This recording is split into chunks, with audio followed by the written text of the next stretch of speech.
Ni BBM na wala daw na itulong si Pangulong Duterte sa mga biktima ng Yolanda. Napakasinungaling po. Sinungaling, as in sinungaling siya. Ako, grabe naman kayo makasabi ng sinungaling yung Pangulo natin. Hindi naman siguro.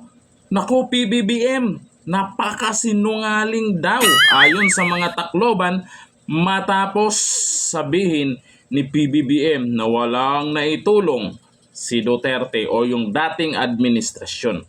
Pero bago natin panoorin yung video na yan, ay tatanong ko lang, sino ba yung nagsabi na professional liar? O may nagsabi na gano'n ni professional liar? Baka alam nyo kung sino. Kasi ito, usapang kasinungalingan ito ngayon. Comment tayo dyan kung sino yung nagsabi nun at kung sino yung kilala nyong professional liar. Ito po yung hinanakit ng mga taga-Tacloban.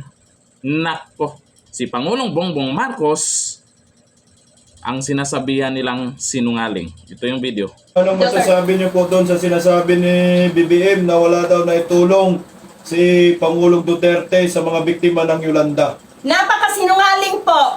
Sinungaling, as in sinungaling siya. Kasi alam na mga taong bahay at taong Tacloban na si Duterte ang may tulong sa kanila. Ito ang katulad dito sa pamamahay po. Katulad dito. Sino man ang nagawa nito ng mga pabahay kung hindi si Duterte ang nagtulong sa mga survivor ng Yolanda? Grabe, galit na galit.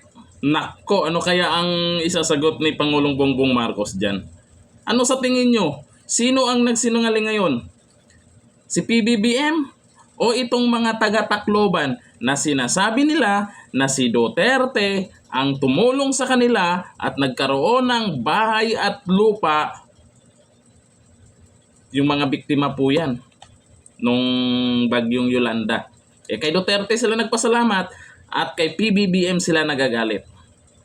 Pero, syempre kahit may video na tayo may video na po, ay kayo na rin palang humusga. Kasi yung iba dyan, baka isipin lang, haka-haka lang yan. O baka sabihin nilang, kathang isip lang yan. O baka sabihin nilang, AI lang yan. Diba? Malay natin, mas maganda. Pag napanood nyo yung video na yan, ay kayo na po balang humusga. May nabudol nga ba? Nabudol nga ba sila? Nabudol nga ba kayo? At kung sino yung professional liar? Kasi naman, mahirap kasi pag nagsalita tayo ng ganun no? Tapos yung taong bayan ang sumasagot. Kalain mo nagsalita po si Pangulong Bongbong, siguro naman, di naman AI yun.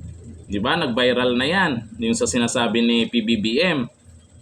Tapos, hindi sinagot ni Duterte. Hindi siya nagmamayabang, hindi, may nagawa ako. Wala. Hinayaan niya na ang taong bayan, hinayaan niya yung mga biktima ng bagyong Yolanda ang magsalita. Eto na. Eto na. Kaya sa lahat ng nakapanood na ito, ewan ko lang sa inyo kung hindi pa kayong magising sa katotohanan.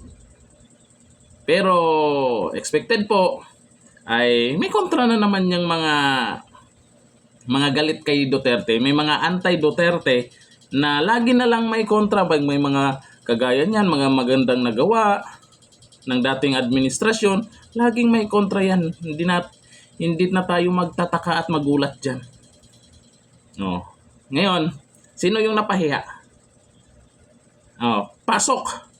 Mga supporter dyan.